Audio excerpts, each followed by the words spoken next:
Hi everyone, this is doctor Ramya. I'm ENT and head and neck surgeon. And ఇవాళ discuss చేసుకోబోయే topic లారింజోమలేషియా. ఈ పేరు కొంచెం వెరైటీగా ఉండొచ్చు, కానీ పేరెంట్స్ అందరినీ భయపెట్టేస్తూ ఉంటుంది. ఎందుకంటే ఇది పిల్లల్లో మోస్ట్ కామన్. ఈ యొక్క కండిషన్ వచ్చిన వాళ్ళు పిల్లలు నిద్రలో సౌండ్లు గట్టి గట్టిగా చేస్తూ ఉంటారన్నమాట. ఎస్పెషలీ 1.5 year లోపు వాళ్ళు. ఎందుకు అంటే 1.5 year వరకు ఈ యొక్క వాయిస్ బాక్స్ వీక్గా ఉంటుంది, ఫ్లాఫీగా ఉంటుంది అన్నమాట. అప్పుడు పిల్లలు పడుకున్నప్పుడు ఈ సౌండ్లు చేస్తూ ఉంటారు. ఈ సౌండ్ చేసినప్పుడు పేరెంట్స్కి భయపడుతూ ఉంటారు.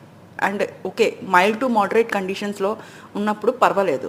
ఈ మైల్డ్ టు మోడరేట్ కండిషన్ ఎవరు చెప్తారంటే మీ డాక్టర్ గారు చెప్తారు చూపించిన తర్వాత. లేదు, సివియర్ కండిషన్స్లో ఉన్నప్పుడు ఏంటంటే బాడీ అంతా బ్లూగా అయిపోతుంది, వాంతులు చేసేసుకుంటూ ఉంటారు, ఊపిరి ఆడదు, నిద్రపోరు, వెయిట్ తగ్గిపోతూ ఉంటారు అనమాట. సో ఈ కండిషన్ ఉన్నప్పుడు మాత్రం అవాయిడ్ చేయకండి, ఒకసారి డాక్టర్ గారు చూపించండి. ఒకవేళ సివియర్ కండిషన్లో కంపల్సరీ ఆపరేషన్ చేయాల్సి వస్తుంది. లేదు అన్నప్పుడు మైల్డ్ కండిషన్ ఈజీగా దాని అదే రిజాల్వ్ అయిపోతుంది.